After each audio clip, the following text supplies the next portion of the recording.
सबको जय वैसे की। मेरा नाम सुनीता है और मैं नेपाल की रहने वाली हूँ। अभी फ़िलहाल मैं सूरत में रहती हूँ और मैं अपनी लाइफ की सबसे बड़ी गवाही देने जा रही हूँ कि मेरे जीवन में क्या-क्या हुआ।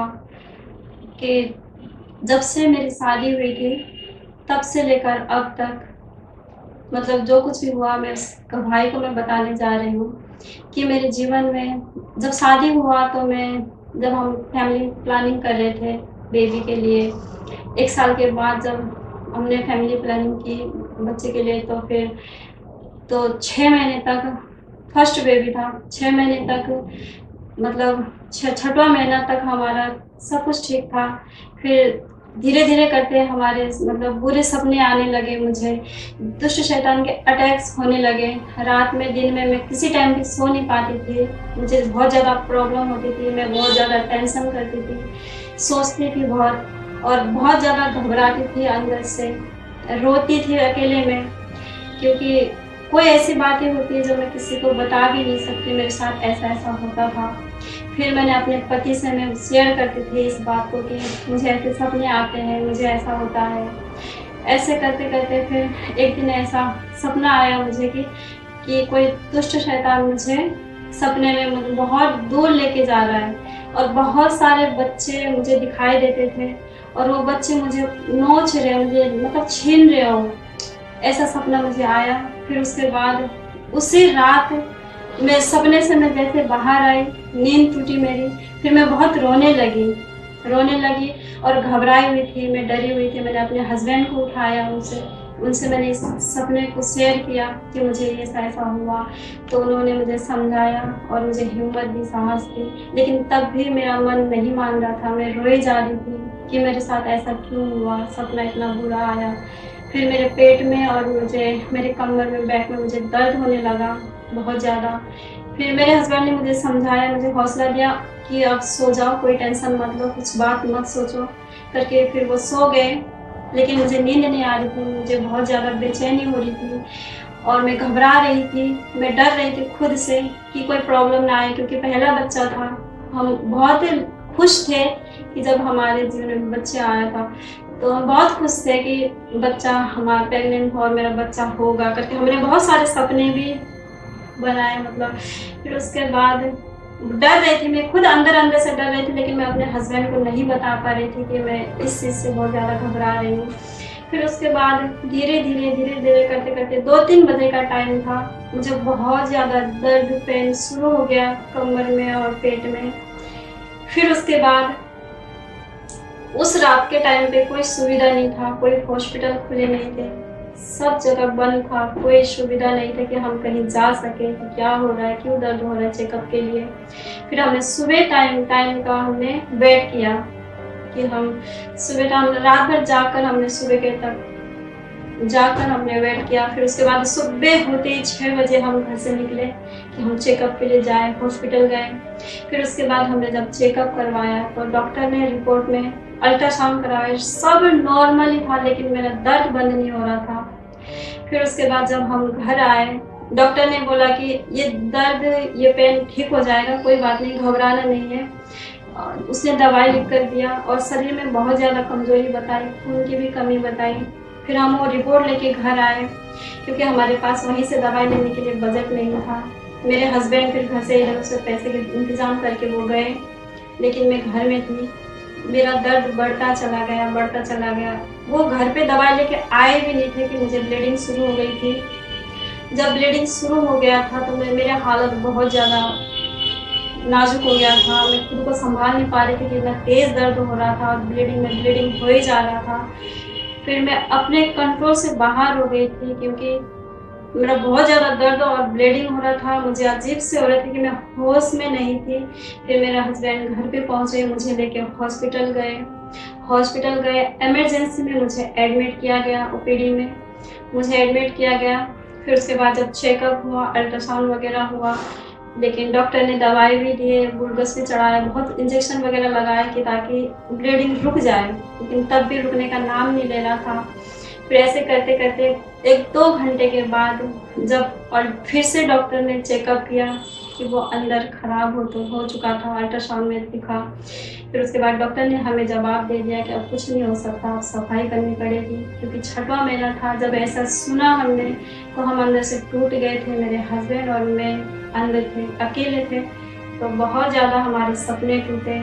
हम कुछ अंदर से अधूरे हो गए थे कि हमारे साथ ये सब हुआ।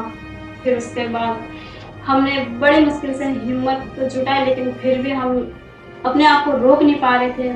मैं और मेरे हस्बैंड खुद रो रहे थे बहुत ज़्यादा। जब सफाई हुई, जब हमारे सामने उसको ला के दिखाया गया, तो हमने खुद को संभाल नहीं पाया। और उसके बाद डॉक्टर ने बोला कि खुद को संभालो और इसको ले जाके दफन करके आओ, क्योंकि इतना सब कुछ बन चुका था। 6वां महीने का था, 7वां महीने में लग गया था। उसके बाद फिर हस्बैंड जाके वो करके आए थे, दफन करके आए थे। फिर हम दोनों ने खुद को संभाला और डॉक्टर ने बोला कि शरीर में बहुत ज़्यादा कमजोरी आ गई है, क्योंकि ब्लीडिंग ज़्यादा हो रही है तुम्हारे शरीर में, और तुम्हें यहाँ पे 2-3 दिन तक एडमिट होना पड़ेगा, रुकना पड़ेगा, और दवाई बाहर से लेके आनी पड़ेगी। तो हमारे पास इतना बजट नहीं था कि क्योंकि हम अकेले रहते थे और मेरे हस्बैंड जॉब में जाते थे, हमारा तीसरा देखने वाला कोई नहीं था। हम सिर्फ 2 ही थे। मेरे पति को जॉब में भी जाना पड़ता था और हॉस्पिटल में भी आना पड़ता था, क्योंकि मेरी देखभाल के लिए, दवाई के लिए, मुझे देखने के लिए उनको इधर उधर के बहुत ज़्यादा भटकना पड़ता था। तो ये प्रॉब्लम थी। फिर उसके बाद 2-3 दिन तक हम हॉस्पिटल में रहे। मेरे पति मुझे छोड़कर जॉब में जाते थे, फिर शाम को वहाँ से छुट्टी लेकर फिर आते थे। ऐसे करके जॉब में भी उनको सुनना पड़ता था, उनको ये दिक्कत परेशानी होती थी। हमारे पैसे के भी बहुत ज़्यादा खर्चा हो गया था, दवाई में और ब्लड के लिए, ये सब बहुत ज़्यादा खर्चा आ गया था। फिर उसके बाद हम 2-3 दिन के बाद हम जैसे हमें पर उसने डॉक्टर ने घर जाने के लिए बोला। फिर हम घर आए। घर आने के बाद घर पे हम खुद को संभाल ही नहीं पाए, क्योंकि हमने 6 महीने जैसे निकाला था खुशी खुशी के साथ, वो खुशी एकदम से मिट गया था। और एक दूसरे को हम मतलब पकड़ के बहुत ज्यादा रोए, ताकि कि घर एकदम सुना सुना सा हो गया। अब हम ना कुछ सपना देख सकते हैं, ना कुछ बोल सकते, क्योंकि हमने बेबी के फोटो वगैरह कुछ बहुत ज्यादा लगा रखी थी। तो हमें कुछ मतलब बहुत ज़्यादा टेंशन और डिप्रेशन में ऐसे हो गए थे, खुद को संभालना, क्योंकि तीसरा इंसान हमें संभालने वाला नहीं था। फिर उसके बाद कुछ टाइम धीरे धीरे हमने खुद को संभाला, और दुष्ट आत्मा के अटैक मुझे होते थे। मेरे पति बहुत ज़्यादा परेशान हो गए थे। उनके जॉब में उनकी प्रॉब्लम आने लगी, क्योंकि वो मुझे देखने आते थे जब मुझे अटैक होता था। उनको काम छोड़कर मुझे देखने आना पड़ता था, इसलिए फिर मालिक भी सुनाता था। ऐसे करके वो जॉब भी छूट गया। उसके बाद हमें दूसरी जॉब ढूंढी। फिर उसके बाद धीरे धीरे करके हमने खुद को संभाला, और इस डिप्रेशन से, इस परेशानी से हमें बाहर हम आ गए। फिर उसके बाद हमने एक दूसरे को संभाला, और फिर से हमने बेबी प्लानिंग के लिए सोचा, ट्राई करा। फिर उसके बाद 2-3 महीने तो हो गए, फिर वही अटैक होता था, वही सपने आते थे और प्रॉब्लम आ जाती थी। फिर उसके बाद 2-3 महीने के बाद मिसकैरेज हो जाता था। ऐसे लगातार 6 महीने, साल भर के गैप रखते हुए हमारा 4-5 बार मिसकैरेज हो गया, और मेरे शरीर में ज़्यादा वीकनेस आ गई थी, बहुत ज़्यादा ब्लड की कमी हो गई थी, और फाइनेंशियली हम पूरी तरीके से टूट भी गए थे। हमारा सहारा कोई नहीं था कहीं से कि पैसे आए हमें और कोई खर्चा पानी हम चला सके, ऐसा था। इसलिए फिर उसके बाद हमने डॉक्टर को चेकअप कराया कि क्या दिक्कत परेशानी की वजह से हमारा बेबी नहीं रुक पा रहा है। तो डॉक्टर ने ये बोला कि इतनी बार मिसकैरेज होने के लिए हो गया, इसलिए कि तुम्हारे बच्चेदानी में दिक्कत परेशानी आ गई है, अब मतलब नहीं हो सकता, कुछ भी नहीं हो सकता, अब बच्चे के बारे में मत सोचो। फिर उसके बाद हमने हार गए थे अंदर से कि अब मेरा कुछ नहीं हो सकता, अब मैं कभी माँ नहीं बन सकती। मैं टूट गई थी अंदर से। और मेरे पति भी, वो मुझे समझाते थे कोई बात नहीं, हम बाहर से अडॉप्ट कर लेंगे, चिंता मत करो करके। फिर भी वो मुझे संभालते थे, लेकिन खुद अंदर से टूटे हुए थे। जो 4 साल से मैं बेबी कंसीव तो करती थी, लेकिन मिसकैरेज हो जाता था। जो बेबी मिसकैरेज हो जाता था, 4 साल से मैं बच्चे के लिए परेशान थे, मेरा परिवार और मेरे हस्बैंड।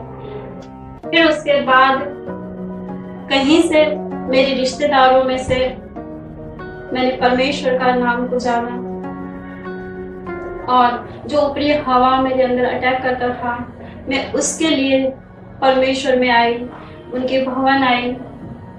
भवन आने के बाद मुझे पता चला प्रभु के बारे में, प्रभु का नाम मैंने अच्छे से जाना कि प्रभु में किस चीज़ों के छुटकारा होते हैं और प्रभु क्या क्या कर सकता है, मैंने जाना। फिर उसके बाद आए तो हम ऊपरी हवा से छुटकारा के लिए आए थे। फिर उसके बाद जब हम परमेश्वर के भवन में फर्स्ट बार आए तो मेरे अंदर दुष्ट आत्मा खेल रही थी। प्रार्थना हुआ, उससे हमें छुटकारा मिला। छुटकारा होने के बाद प्रभु ने, परमेश्वर अपने दास से बात किए कि बच्चे के लिए तुम चाहते हो करके, उन्होंने खुद आकर हमसे बोला, तो हमने हाँ बोला। फिर उसके बाद मम्मा जी ने प्रार्थना करा, हमारे पेट में हाथ रखकर, और उसके लिए रेगुलर प्रार्थना हुआ। और परमेश्वर का धन्यवाद कि प्रभु ने हमारे जीवन में इतनी बड़ी दवाई बनाई और अद्भुत काम किया है कि प्रभु ने उसी के 15 दिनों में हमें पता चला कि मैं फिर से प्रेग्नेंट हूँ, जो कि डॉक्टर ने। उसके बाद मैं प्रेग्नेंट हुई, बच्चे के 9 महीने तक प्रार्थना होती रही, और उसके लिए हमेशा, और हम परमेश्वर के भवन में बने रहें, परमेश्वर के भवन में आते रहें, प्रार्थना होता रहा, हम प्रार्थना में जुड़े रहे ऑनलाइन में। उसके बाद जब 9 महीने जब बच्चे होने के टाइम आया था, तब जाकर दुष्ट आत्मा ने फिर से अटैक करने की कोशिश की। जब डिलीवरी का टाइम आया था, मैं हॉस्पिटल में थी। जब मुझे लिवर पेन हुआ, बच्चा नहीं हो रहा था, मतलब बाहर नहीं आ रहा था, उसके गले में नाल फंस गया था। इसकी वजह से बहुत दिक्कत परेशानी शैतान ने डालने की कोशिश की, क्योंकि जो इम्पॉसिबल था, डॉक्टर ने बताया कि इसके गले में नाल फंसी हुई है, ये नॉर्मली नहीं हो सकता है। फिर उसके बाद डॉक्टर ने बताया था कि या तो ये ऑपरेशन से हो सकता है या फिर वेट करना पड़ेगा, क्योंकि मुझे बहुत ज़्यादा दिक्कत परेशानी हो रही थी, हम वेट नहीं कर सकते थे। फिर उस रात हमने परमेश्वर के दास को फ़ोन किया, और परमेश्वर के दास ने हमें प्रार्थना करी। फिर उसके बाद जब हमने पेट में ऑयल लगाया और प्रार्थना करी पापा जी ने, फिर जैसे प्रार्थना हुआ, ऑयल लगाया, उससे 2 मिनट बाद बच्चा हो गया था। फिर उसके बाद डॉक्टर भी हैरान हो गए थे, क्योंकि डॉक्टर ने जैसे वो बाहर आया था, उसके गले में नाल फंसा हुआ था, वो निकाला। और उसके बाद वहाँ पे जितने भी लोग थे हॉस्पिटल में, सबको डॉक्टर ने बच्चे को उठाकर दिखाया कि ये बच्चा ऐसे ऐसे प्रॉब्लम में था कि नहीं हो सकता था, इसके गले में नाल फंसी हुई थी, ये हो ही नहीं रहा था, और ये अचानक कैसे हो गया कि नाल फंसी हुई है, इसको कोई दिक्कत ही परेशानी नहीं हुई, और ये बच्चा नॉर्मल डिलीवरी हो गया करके उन्होंने सबको बताया। परमेश्वर का धन्यवाद कि हमने भी परमेश्वर का धन्यवाद किया, और बच्चा सही सलामत था, स्वस्थ था, हेल्थी था, और बेबी बॉय के साथ परमेश्वर ने हमें ब्लेस किया। प्रभु का धन्यवाद। और आज मेरे हाथ में बेबी बॉय परमेश्वर ने दिया है, और हम बहुत खुश हैं।